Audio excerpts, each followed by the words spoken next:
Religion has a lesson to teach to all game developers and gamers. I know many of you will be skeptical about this, but bear with me and listen with an open mind, and by the end, I hope to convince you. There's one specific aspect of many religions called Via Negativa.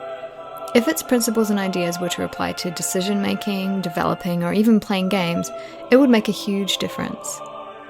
Also, regardless of whether you're a religious person or not, the value in understanding the religious concept of Via Negativa can be an eye-opening moment. So, what is Via Negativa? Before that, we want to remind you to subscribe to our YouTube channel to stay updated with our latest videos and to be part of the Game Dinker community. Now let's get back to the question. What is Via Negativa? In the Christian tradition, Via Negativa refers to a way of speaking about God and his attributes by what he's not. Because God is a being far beyond our capacity as human beings to comprehend, anything we can say of him is necessarily limited to our finite human understanding, and his reality far surpasses our power of expression. The truest things we can say about him are by weighing negation, by saying what he is not rather than what he is. St. Thomas said, "This is the ultimate in human knowledge of God, to know that we do not know him." Richard Feynman, the great theoretical physicist, had a similar saying on quantum mechanics. If you think you understand quantum mechanics, then you don't understand quantum mechanics. The Eastern Orthodox Church in particular uses the principles of Via Negativa. It does not try to express what God is, it just lists what God is not and proceeds by the process of elimination. If you look at the vast majority of religious teachings on morality, a similar phenomenon appears. They focus on the things we should not do. In Christianity, 8 out of the 10 commandments start with "thou shalt not." What not to do, a process of elimination, Via Negativa. The vast majority of Muhammad's Islamic teachings in the 9 books of the Hadith are Via Negativa teachings. The same thing applies to Buddhism in the 5 precepts. All 5 of them are about things to avoid doing. The best way to understand the idea of Via Negativa is to look at an equivalent in mathematics. The limit is where you have an equation approaching an end without reaching it, but it helps to solve the equation. The equation moves closer and closer to that end, but never reaches it. It's like reducing the amount of water in a glass by half multiple times. No matter how many times you do it, some water will still be in the glass. It will never be empty because you leave half the amount you find in it. So the amount of water in the glass goes in the direction of emptiness, but never reaches it. Via Negativa does the same thing to different questions. By using the method of negation, you get closer and closer to knowing what God is, without ever really reaching the final destination. Through Via Negativa, by understanding what things are not, we get closer and closer to understanding what they actually are. When Michelangelo was asked about how he made one of the greatest statues of all time, the statue of David, he replied, "By removing everything that is not David." Sculpting is a literal translation of Via Negativa into physical terms, for it revolves around removing and eliminating to get to the final perfect form. And the better the artist is at removing, the better the statue will look. For an ordinary person, he or she can improve by learning from his or her mistakes and the mistakes of others. It's called subtractive epistemology. In plain English, it means we know more, a lot more about what is wrong than what is right, and religions know this very well. In modern times, we are more plagued with the opposite of Via Negativa, Via Positiva, which aims at telling you what to do and what to think. By having a quick look at the self-help shelf in your local bookstore, you'll notice that the vast majority of the titles are Via Positiva ones. The 7 Habits of Highly Effective People, Think and Grow Rich, The Millionaire Next Door, and tons of books about what to do to reach happiness. I've always been skeptical about these books, not just because they're not based on any firm scientific foundations, but also because they're a modern phenomena of presenting ready-made McDonald's-style answers and solutions for quick and easy consumption of complex ideas that have baffled humanity since the beginning of history. And they all have one thing in common: Via Positiva, telling the readers what to do in order to get rich, be happy, and achieve all his or her dreams in life. Via Negativa books, which in my opinion would be much more helpful for someone who seeks answers to these questions, don't make a good case for marketing. A book like What I Learned Losing $1 Million by Jim Paul provides many lessons and a frank analysis of the excessive economic hubris that led Paul to some of his disastrous decisions. And it also covers the psychological factors behind these practices. But reviewers are mocking the author for losing his money and claiming that it's wrong to learn from someone who has failed. It's better to learn from someone who succeeds, preferring to read unhelpful Via Positiva books like The Millionaire Next Door. While I was reading the reviewers of Jim Paul's book trashing him for telling his story of losing his money, I remembered a gospel story. According to the Gospel of John, the Pharisees, in an attempt to discredit Jesus, brought a woman charged with adultery before him. Then they reminded Jesus that adultery was punishable by stoning under Mosaic law, and challenged him to judge the woman so that they might then accuse him of disobeying the law. Jesus replied, "He that is without sin among you, let him cast the first stone at her." If you think about the moral of the story, Jesus is telling people to look at the Via Negativa component in each one of them, the mistakes they commit, their own shortcomings and imperfections in the face of what he saw as people with a Via Positiva way of seeing things. Like the glass of water described earlier, no matter how close any person came to perfection, none of them were completely empty of sin or wrongdoing. Even in simple daily life, with a question like losing weight, following Via Positiva advice like drinking a specific syrup early in the morning or adding a certain spice to your food doesn't really help. The most effective advice is a Via Negativa approach on what to avoid. Cut the carbs and sugar. Doctors know that Via Negativa advice on one simple thing to avoid, like quitting smoking or reducing alcohol consumption, can be much more beneficial to your health than any Via Positiva thing you can do, like taking a certain drug or having an operation. The things we don't do define us as much, if not even more, than the things we do. If you want to see Via Negativa in its shiniest form, then look no further than the world of business. Warren Buffett has a similar strategy in investing.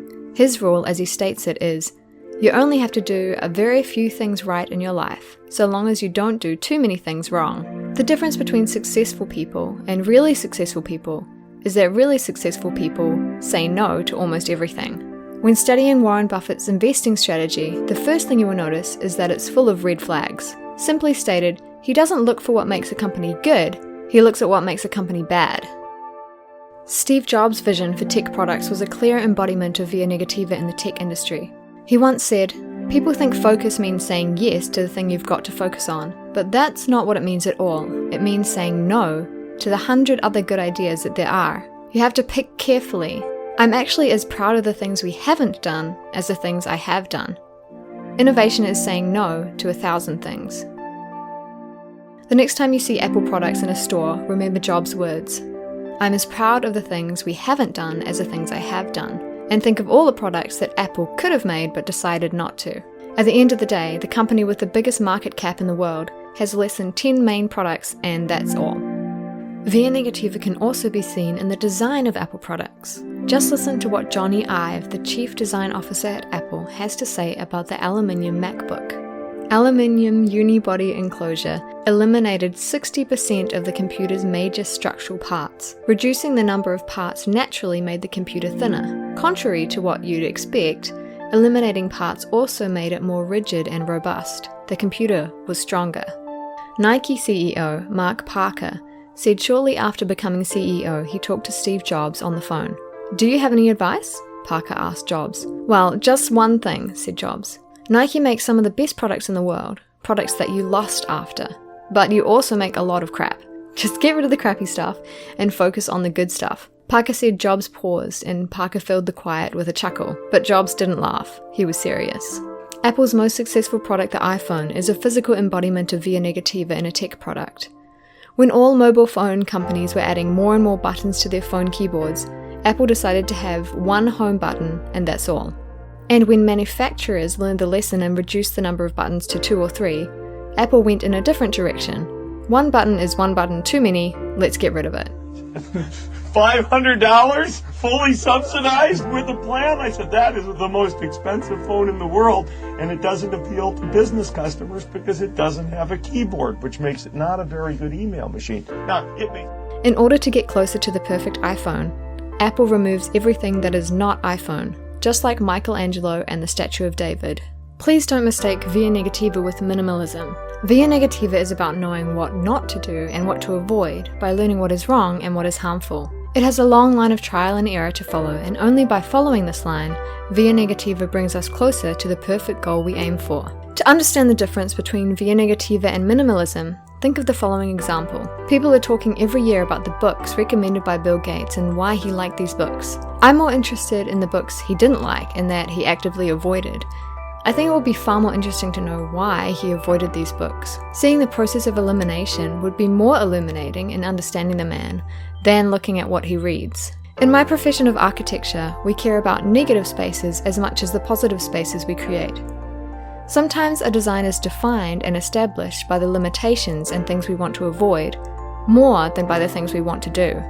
I know by now you're thinking, enough of this, let's talk about video games. So let's see how the concept of Via Negativa can apply to games at multiple levels, from an industry level to simple gameplay mechanics. Video games is a tricky business and it's hard to find a manual to teach you what to do. If you start by asking what Rockstar are doing right now, or how Miyamoto came up with the concept of Super Mario, then you'll get nowhere, for there's only one Rockstar and one Miyamoto. It would be more useful to look at all the gaming studios that went bust in recent years and understand why they've exited the gene pool. Learning from Telltale's fall can be more useful for running a studio than the success story of Mojang or Rovio Entertainment. Ask yourself, what can I learn from the success of Mojang or Rovio? And I mean that in practical terms. My only honest answer is, I don't know, but here is the lesson. Negative knowledge is more robust to errors than positive knowledge. If you think the lesson to learn from Mojang's success is to make a Minecraft competitor, then good luck, and we will see you next in the big cemetery of copycats in the App Store. Those small developers who die in the App Store cemetery remind me of soldiers. We honour the memories of soldiers who died defending their countries and consider them as heroes. We equally have the same respect for the soldiers who survived. We don't distinguish between a dead and a living soldier when it comes to who deserves respect. But for some reason we fail to apply the same logic to other fields of life, and have disdain or disrespect for failures in business.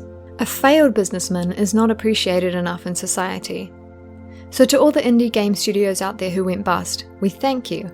We appreciate what you did, and through Via Negativa, by learning from your mistakes, hopefully the next wave of developers will learn something. We owe you a lot. Without your mistakes, I don't think most of our beloved indie games would even exist. So thank you. My only advice to indie game developers is to ignore any Via Positiva articles on how to go further with their journey. For example, please ignore the unapologetically Via Positiva article by Kotaku, The 5 Rules of a Very Successful Indie Game Creator. The article has vague and unhelpful rules such as rule number 5, be world class. It reminds me of something similar in academic journals. Nature and all the known journals are focused on all the latest, polished and successful studies. The same focus is not given to studies that fail or studies that do not reach decisive conclusions. That's why new online platforms such as ResearchGate and academia are gaining momentum, because they provide researchers with the chance to learn from the mistakes of others. For a scientist, learning what doesn't work is as important as learning what does. Now let's move to Via Negativa at a game level. Resident Evil 6 has a very good lesson to teach in Via Negativa. The game was received poorly by fans because it was trying to do things Resident Evil games do not do. It was the gaming community who made it clear to Capcom through Via Negativa what Resident Evil is not. Resident Evil is not an action game. It's not a shooting game. Resident Evil is not a Michael Bay film full of explosions and car chase scenes. It was gamers who were aware of the Via Negativa aspect here of what Resident Evil is not. For many of us, it's a bit hard to define what makes a Resident Evil game, but collectively we are starting to gather a picture of what a Resident Evil game is. In Resident Evil 7, Capcom eliminated almost everything that Resident Evil 6 had, which was not Resident Evil, and gave us a product that is closer to the idea we have in our minds of what a Resident Evil game is. Those who played the game said it reminded them of how they felt when they played the original games. They don't know what triggered that feeling, but this reductionist approach in the 7th installment in the series can help us to understand this feeling that we cannot put into words. Without the failure of Resident Evil 6, there never would have been the excellent Resident Evil 7. It was that failure that made Via Negativa clear for Capcom, and they learnt what not to do and what to avoid. I'm sure the lessons learned from the disastrous Fallout 76 will be as important for Bethesda in their future projects as the lessons learned from the success of Skyrim or Fallout 3. In an industry with such a high mortality rate, Via Negativa is everywhere. Learning why more than 90% of games on the App Store are not selling is more useful to the indie developer than learning about the minority of successful games. Even here at Game Denker, me, your host Elizabeth, and my colleague Hytham focus on learning from our previous mistakes more than anything else. It's more important for us to know why some YouTube channels and podcasts don't grow, because we think the process of learning from our mistakes and the mistakes of others is much more helpful than to read why PewDiePie's channel is the biggest on YouTube. It's Via Negativa, friends, and we try to practice what we preach. But how can the concept of Via Negativa be applied and seen in gameplay mechanics? Well, let's take a look at Bloodborne. The best players are those who have accumulated a lot of knowledge about previous mistakes. The more mistakes you've made in previous rounds of the game, the better you'll become. The game is designed around making the player learn from his mistakes. When the player faces a new area and starts to think of the possible ways to progress through it with a Via Positiva mentality, i.e. trying to know what to do, it doesn't take that long until a player inevitably dies, and only then the Via Negativa aspect starts to kick in. In the vast majority of the game's areas, the player will end up dying multiple times, but the knowledge bank of Via Negativa will expand each time, and when you hit the same area again, you'll be in the more robust position of knowing what went wrong in previous rounds. Just like Michelangelo, who made the statue of David by removing everything that is not David, the player survives in Bloodborne by avoiding everything that does not make him survive. Even the gameplay mechanics themselves revolve around rewarding the player for not making a mistake. If you think you can stay safe by knowing what to do, i.e. using a shield to protect yourself, then Bloodborne will punish you for using this Via Positiva way of thinking. Only by avoiding being hit and learning from your mistakes will you gain health and progress in the game. Like chess players, the good ones know what the right steps are, but the masters win by avoiding mistakes. The same concept is adapted to the simple but beautiful game Dead Cells, and almost 20 years ago Crash Bandicoot used similar mechanics, making players better at the game by learning from mistakes. You don't have to be a religious person to see value in the teachings that approach God through Via Negativa, and teach people how to live by knowing what not to do. The fact that this approach appears in different places and different cultures throughout history should be enough to persuade us that there is value in Via Negativa. As players, developers, and even as human beings, we should embrace our imperfections, learn from them, and make imperfection our compass in the direction of perfection. Religions know this very well. All of them share a central idea of humanity's imperfection. Only by accepting this fact will we be able to progress, both in life and in Bloodborne. I'm sure that each one of us, deep in his or her heart of hearts, knows how imperfect he or she is, because we never say aloud the things that we say in our prayers. We never say aloud the things that we say in our prayers.